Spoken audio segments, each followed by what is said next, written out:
A paz, irmãos. Bem-vindo ao canal Plenitude da Palavra. Aqui vocês vão encontrar vídeos que vão edificar a sua vida espiritual. Se inscreva no canal, deixe seu comentário e compartilhe o vídeo. Deus abençoe vocês.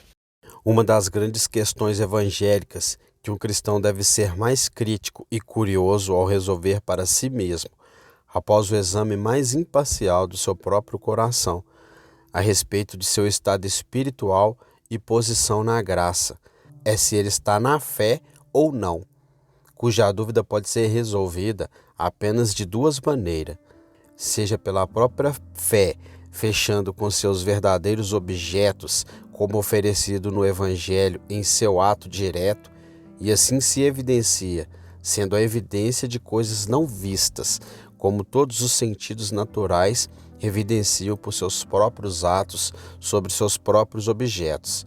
Pois aquele que vê o sol tem argumento suficiente para si mesmo de que não é cego, mas tem um olho que vê.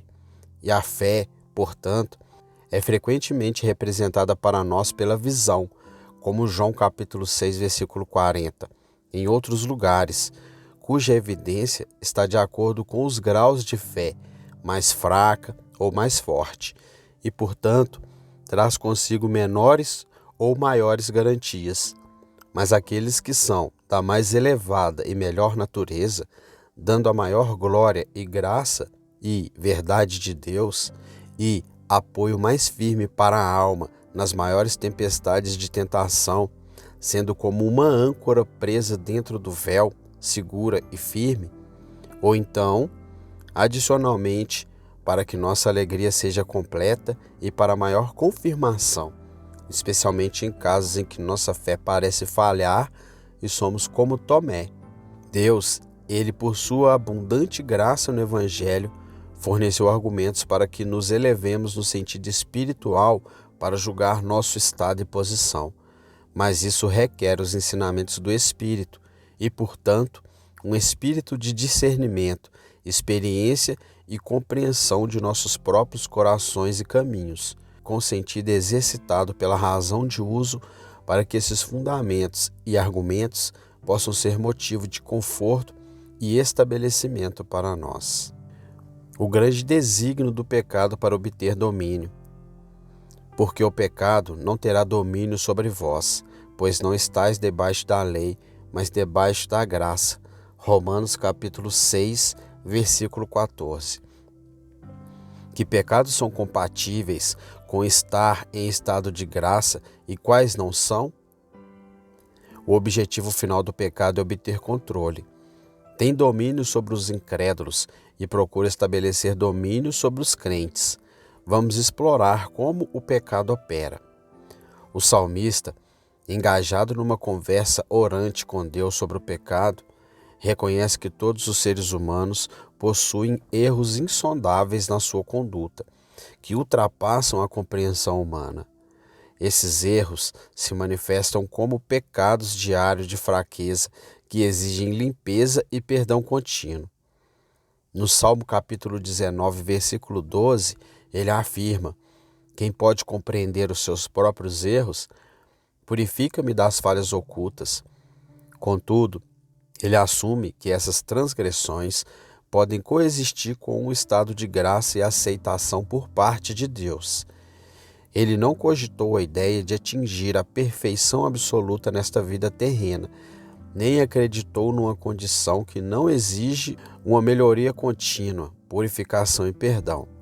Portanto, os crentes podem ter tais pecados, na verdade, numerosos pecados, mas, quando humildemente buscamos a Deus pela graça purificadora e perdoadora, esses pecados não nos roubarão a paz interior no presente, nem comprometerão a nossa salvação no futuro. Mas ele fala imediatamente de outro tipo de pecado que, pela sua natureza e pelos seus efeitos, serão sem dúvida destrutivos para as almas das pessoas onde quer que existam. O versículo 13 diz: guarda também o teu servo dos pecados de presunção, não deixe que eles tenham domínio sobre mim. Então serei reto e serei inocente da grande transgressão.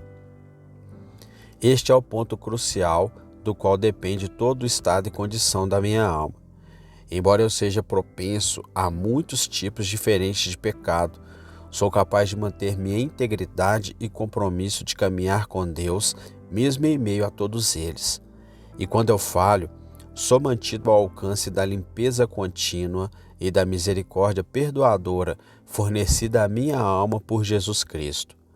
Contudo, existe um estado de vida neste mundo onde o pecado ganha domínio sobre a alma, especialmente quando alguém age presunçosamente. Num tal estado, a integridade e a liberdade de condenar a culpa não pode coexistir. Portanto, ele ora fervorosamente para ser guardado e protegido desse estado, o único que leva à ruína eterna para as almas das pessoas. O apóstolo, nas palavras do texto, promete aquilo pelo qual ora fervorosamente a todos os crentes, por meio da graça de Cristo Jesus administrada no Evangelho. Tanto a oração pessoal do profeta como a promessa do apóstolo, em nome de Deus para nós, demonstram a imensa importância deste assunto, como explicaremos em breve. Há certas coisas implícitas ou incluídas nas palavras do apóstolo. Devemos primeiro examiná-los brevemente, pois sem fazê-lo, não poderemos compreender completamente a verdade que está sendo apresentada. Estes são: primeiro, presume-se que o pecado ainda permanece e reside nos crentes.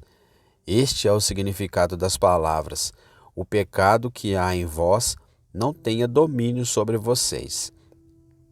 Isso implica que aqueles que não estão cientes disso ou não, gemem para serem libertos dele, como o próprio apóstolo faz, Romanos capítulo 7, versículo 24. Não estão verdadeiramente se entendendo ou compreendendo o que é pecado, ou a essência da graça do Evangelho. A carne persiste em todos, constantemente desejando o contrário do Espírito. Gálatas capítulo 5, versículo 17. Ela se apega a todas as faculdades de nossas almas, por isso é chamado de velho homem, em contraste com a renovação de nossas mentes e faculdades, conhecida como novo homem. Romanos capítulo 6, versículo 6, Efésios capítulo 4, versículo 24. Ou a nova criatura dentro de nós. Há uma inclinação constante da carne para a realização de seus próprios desejos. Romanos capítulo 13, versículo 14. E uma predisposição contínuos. Ela permanece em nós como uma disposição moribunda, enfraquecida e deteriorada, mas ainda age de acordo com sua natureza por meio de inclinações, movimentos e desejos. Tanto as Escrituras quanto a experiência pessoal confirma isso, e essa suposição constitui o fundamento de toda a doutrina da mortificação evangélica. É amplamente reconhecida que este é um dever que cabe aos crentes durante toda a vida. Sem este dever, eles nunca poderão cumprir adequadamente qualquer outro dever. Esta é uma verdade inegável, exceto para aqueles que estão completamente cegos pelo ateísmo ou para aqueles que, devido à febre do orgulho espiritual, perderam de vista a sua própria condição miserável e, em vez disso, entregam-se a sonhos de perfeição absoluta. A nossa preocupação atual, contudo, não envolve nenhum destes grupos. Ora, o alvo principal dessa mortificação é o pecado que reside dentro de nós. É a carne que precisa ser mortificada, o velho homem que deve ser crucificado, e as concupiscências da carne, com todos os seus desejos, ações e tendências corruptas que precisam ser destruídas. Colossenses capítulo 3, versículo 5, Romanos capítulo 6, versículo 6. A menos que compreendemos firmemente este conceito, não poderemos compreender plenamente a magnitude da graça e do privilégio expressos nessas palavras. Acredite-se que este pecado, nos seus restantes efeitos, continua a existir nos crentes em vários graus. Pode exercer o seu poder sobre eles, para alcançar a vitória e o controle. Acredite-se inicialmente que exerce domínio sobre alguns indivíduos, governando sobre todos os incrédulos e aqueles que estão sujeitos à lei. Além disso, esforça-se para fazer o mesmo com aqueles que creem e estão sobre a graça. Ao afirmar que o pecado não terá domínio sobre nós, reconhece que o pecado pode competir pelo domínio, mas não terá sucesso nem prevalecerá. Portanto, é descrito como lutar e guerrear dentro de nós. Romanos capítulo 7, versículo 23. E como guerrear contra as nossas almas. 1 Pedro capítulo 2, versículo 11. Esta luta, batalha e disputa dentro de nós pelo domínio é o objetivo final de toda guerra, pois qualquer coisa que luta o faz para ganhar poder e governar. Consequentemente, este é o propósito abrangente do pecado em todas as suas ações. Essas ações variam de acordo com os diferentes desejos nas mentes dos indivíduos, mas o seu objetivo geral, em todos os casos, é o domínio. Sempre que alguém é tentado e seduzido pelos seus próprios desejos, como afirma o apóstolo Tiago, mesmo que seja num assunto aparentemente insignificante ou incomum, o propósito do pecado não se limita a essa tentação específica. Em vez disso, seu objetivo é utilizá-lo como meio de obter controle sobre a alma. Os crentes devem permanecer sempre vigilantes contra todas as manifestações de pecado, mesmo que a natureza dessas manifestações pareça trivial e improvável de ocorrer novamente. Cada um deles busca o domínio e leva à destruição, que alcançarão se não forem impedidos em seu progresso, como explica o apóstolo Tiago, capítulo 1, versículo 14 e 15. Não acredite nas suas mentiras lisonjeiras. Não é uma questão menor? Esta é a primeira ou última vez que isso vai acontecer. Requer apenas um pequeno lugar em seus pensamentos e afetos. Não vai mais longe. Não ceda à sua urgência e solicitações. E não aceite as suas desculpas ou promessas. O seu objetivo, em todos os casos, é obter poder sobre as vossas almas e provocar a sua ruína. Existem duas maneiras pelas quais o pecado geralmente exerce seu poder e busca alcançar o domínio. E essas são as únicas duas maneiras pelas quais alguém pode planejar ou obter um governo injusto. Eles são o engano e a força, ambos descritos detalhadamente em outra discussão. Em relação a isso, é prometido que o Senhor Cristo entregará a alma dos pobres que clamam a Ele por engano e violência. Salmos capítulo 72, versículo 12 e 14. Estes são os únicos dois métodos para adquirir um domínio injusto, e quando se juntam, podem ter uma influência tremenda que torna a luta perigosa. Existem poucos crentes que não experimentaram isso, pelo menos na sua própria percepção.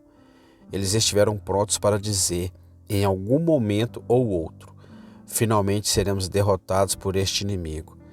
Eles foram compelidos a clamar a Jesus Cristo por ajuda e assistência com tanta urgência como os discípulos fizeram no mar quando o navio foi engolido pelas ondas, dizendo: Senhor, salva-nos, estamos perecendo. Mateus capítulo 8, versículos 24 a 26. Eles continuariam a fazer isso se ele não viesse em seu auxílio em tempo hábil. Hebreus capítulo 2, versículo 18. Nessa situação, a alma frequentemente experimenta o poder de Cristo em sua graça. Assim como os discípulos testemunharam sua autoridade suprema quando ele repreendeu os ventos e o mar e houve grande calmaria.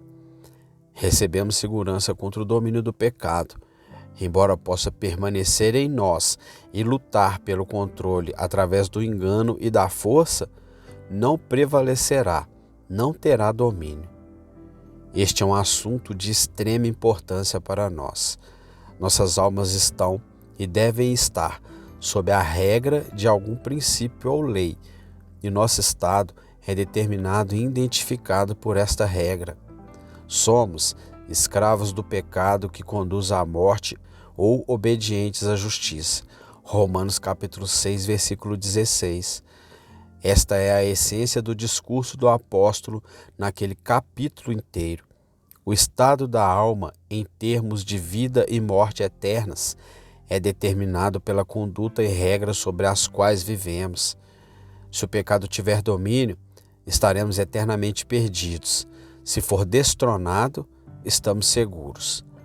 Podemos nos tentar, enganar e seduzir.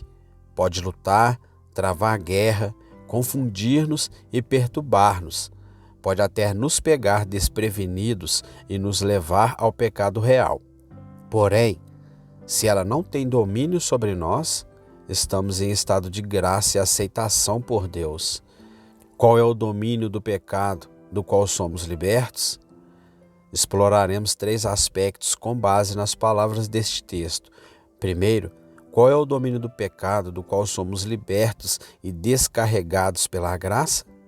Segundo, como podemos determinar se o pecado tem domínio sobre nós ou não? Terceiro, qual é a razão e a evidência para a garantia dada de que o pecado não terá domínio sobre nós, nomeadamente porque não estamos debaixo da lei, mas debaixo da graça? Primeiro, relativamente ao primeiro ponto, mencionarei brevemente algumas características que revelam a sua generalidade. Os elementos específicos que o compõem serão abordados posteriormente. Em primeiro lugar, o domínio do pecado é perverso e maligno, atendendo aos critérios que designam qualquer regra ou domínio como tal. Por quê? É uma apreensão ilegal. O pecado não tem autoridade legítima para governar as almas das pessoas. As pessoas não têm capacidade de conceder ao pecado o direito de governá-las. Eles podem sujeitar-se voluntariamente à sua escravização. Mas isso não confere qualquer direito ou legitimidade ao pecado. Originalmente, todas as pessoas têm outro soberano a quem devem obediência completa e nada pode absolvê-las da sua lealdade a este soberano, a lei de Deus. O apóstolo de fato afirma que a quem vocês se apresentam como escravos para obedecer, vocês são escravos daquele a quem obedecem, seja do pecado que leva à morte, seja da obediência que leva à justiça. Romanos capítulo 6, versículo 16. E, é verdade, pela sua submissão voluntária ao pecado, as pessoas tornam-se seus escravos legítimos. Contudo, isso não confere ao pecado qualquer autoridade sobre a lei de Deus, a única que tem o direito de governar as almas humanas. Aqueles que se entregam ao serviço do pecado vivem em rebelião aberta contra o seu verdadeiro Senhor. Consequentemente, surgem várias implicações. Intensifica grandemente o mal de um estado de pecado.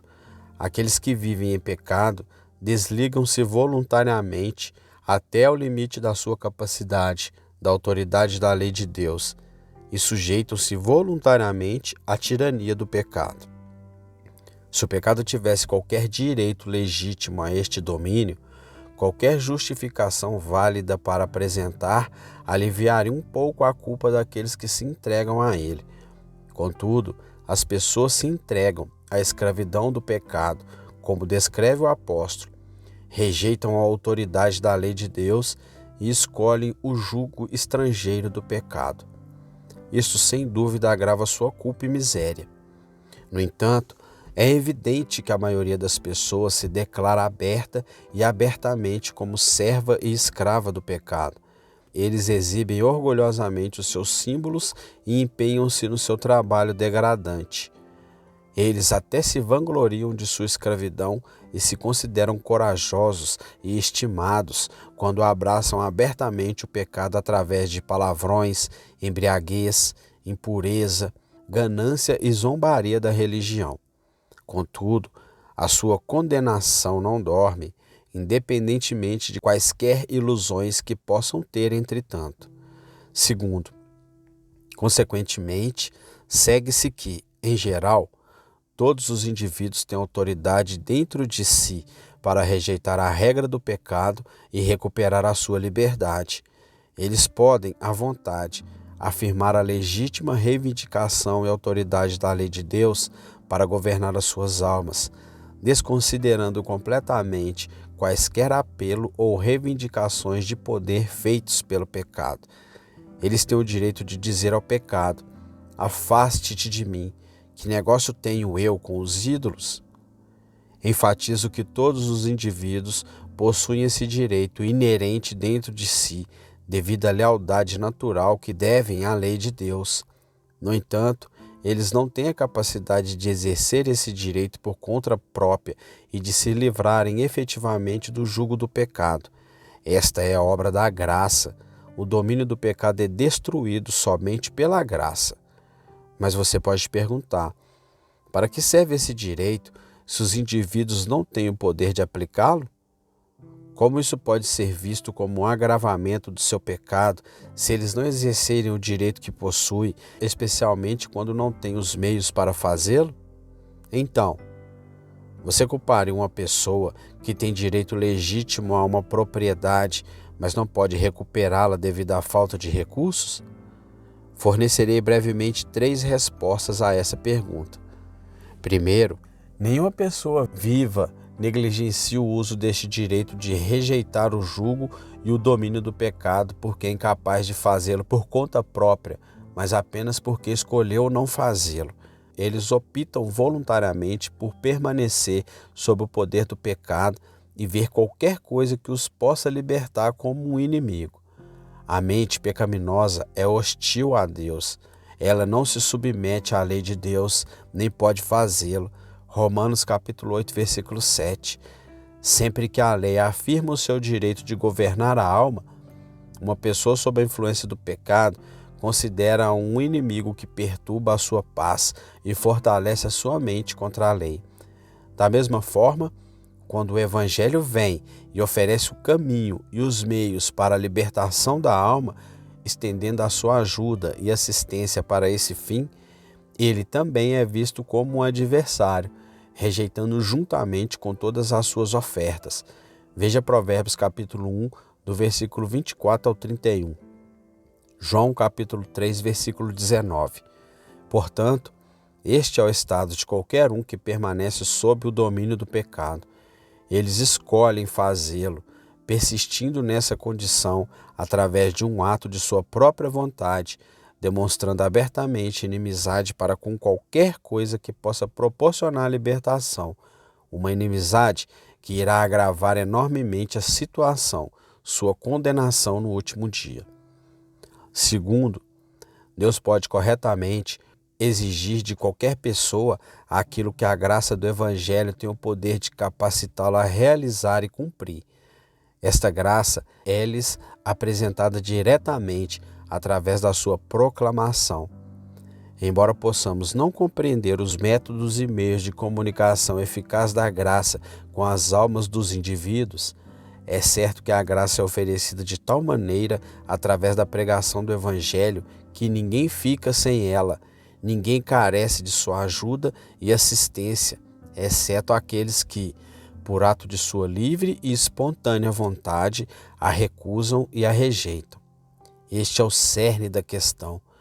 Você se recusa a vir a mim para ter vida, e todos os incrédulos têm ou podem ter essa experiência dentro de si. Eles podem verificar, após um cuidadoso autoexame, que rejeitam voluntariamente a assistência da graça oferecida aos seus. Consequentemente, sua destruição é causada por eles mesmos. No entanto, terceiro, chega um momento em que as pessoas também perdem seus direitos. Assim como aquele que voluntariamente teve a orelha furada perdeu todo o direito à liberdade futura e não foi autorizado a sair no ano do jubileu, há um momento em que Deus abandona judicialmente os indivíduos ao domínio do pecado, para que permaneçam sobre seu domínio. Influenciarão para sempre, a ponto de perderem todo o direito à liberdade. Foi assim que ele lidou com muitos gentios idólatras no passado, conforme mencionado em Romanos, capítulo 1, versículo 24, 26 e 28.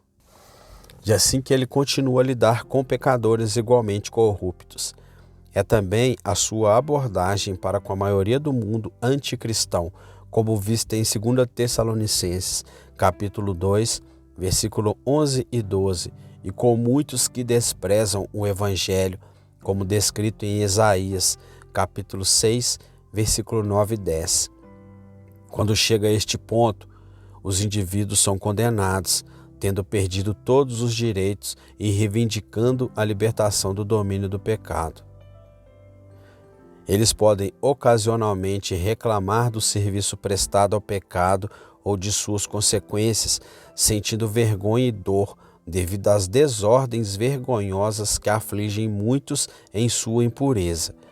Contudo, porque Deus os entregou judicialmente ao pecado, eles nem sequer têm o direito de oferecer uma única oração ou pedido de libertação, e não o farão. Em vez disso, eles estão presos nas cadeias da maldita presunção ou do desespero. Considere as suas ações e a recompensa que recebem, conforme declarado em Romanos capítulo 2, versículos 5 e 6. Este é o estado e condição mais lamentável dos pecadores neste mundo. Uma descida inevitável às câmaras da morte. Aqueles de vocês que vivem sob o poder do pecado por muito tempo, tomem cuidado para que o que é falado nessas escrituras não aconteça com vocês. Atualmente, vocês ainda têm o direito de serem libertados da escravidão e da servidão em que se encontram, se fizerem o seu apelo na corte celestial.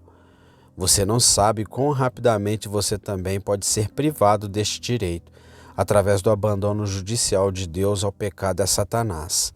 Então, todas as reclamações serão em vão e todas as fontes de esforço para obter alívio serão totalmente esgotados.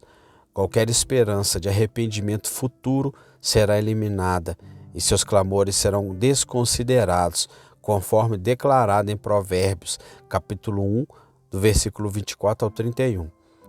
Embora ainda seja chamado de hoje, não endureçam seus corações, para que Deus não jure em sua ira que vocês nunca entrarão em seu descanso. Para avisar, tome nota que os indícios ou sinais da chegada iminente de tal estação, de um estado tão irreparável, são o seguinte: primeiro, persistência prolongada na prática de qualquer pecado conhecido.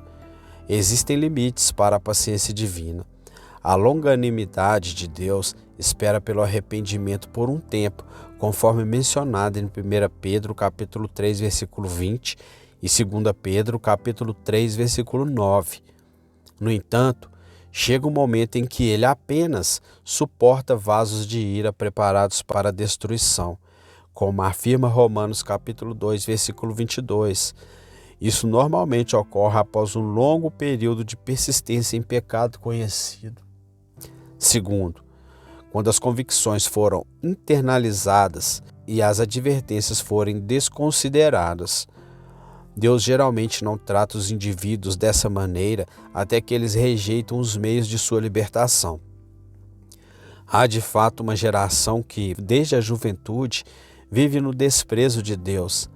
Tais pecadores orgulhosos são descritos pelo salmista no Salmo capítulo 10, versículo do 2 ao 7.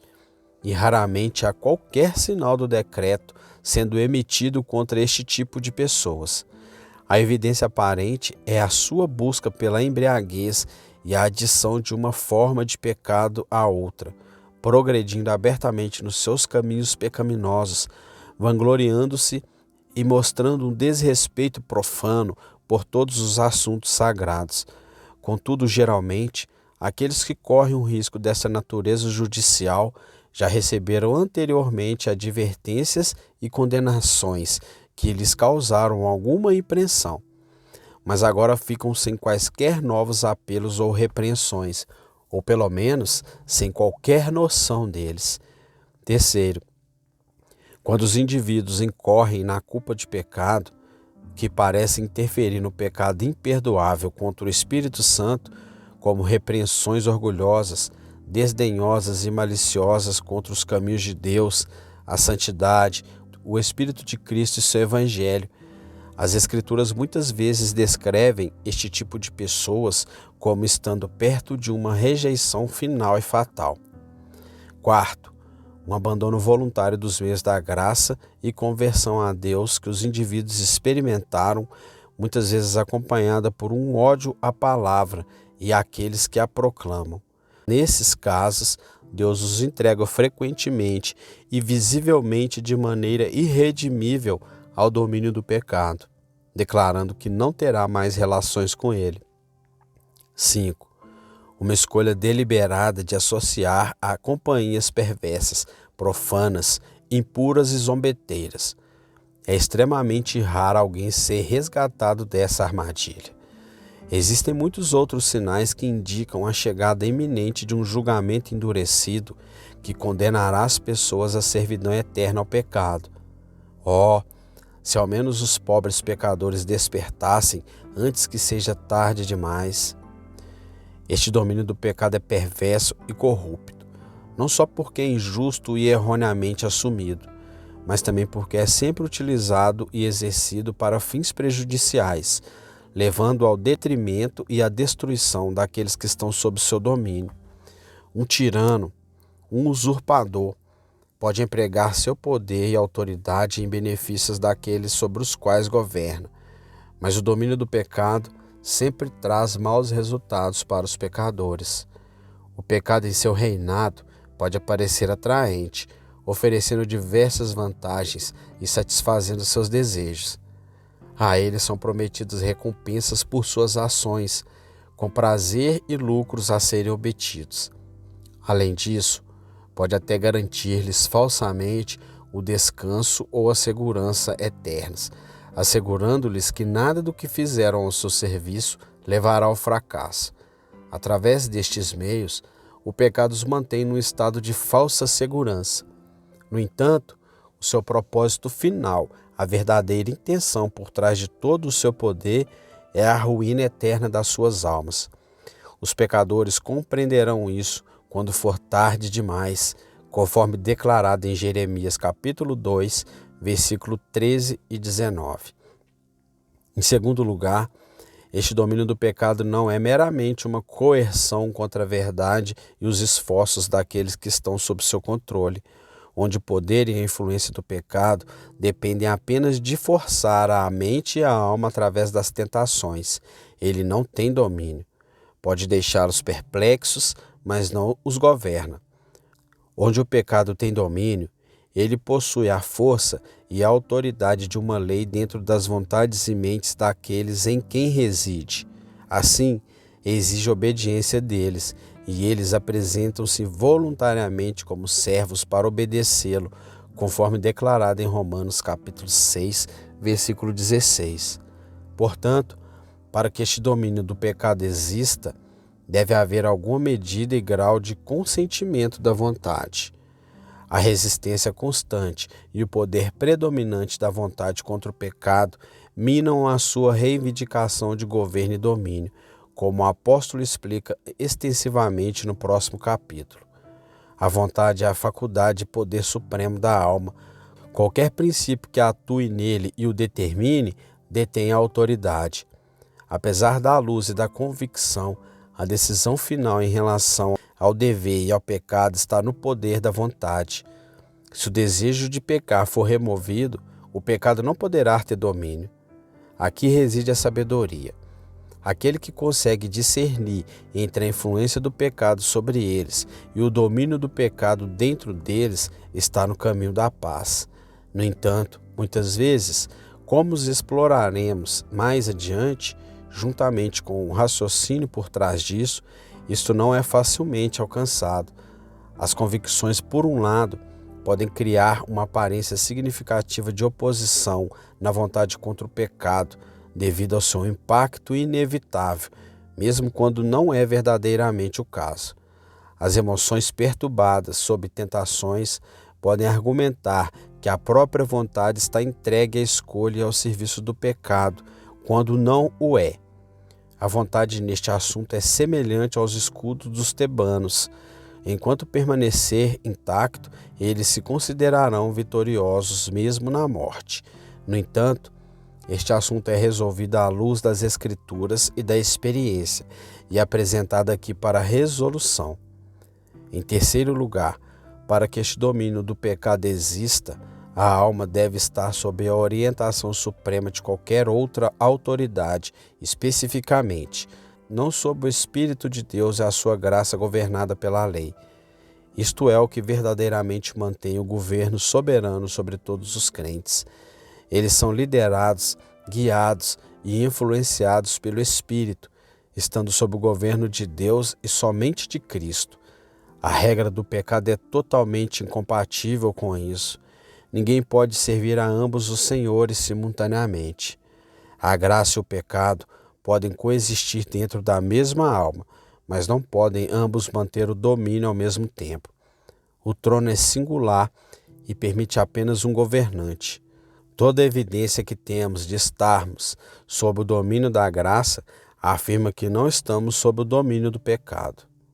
Portanto, este é o método principal que temos para salvaguardar a nossa paz e conforto contra as reivindicações do pecado que perturbam as nossas consciências.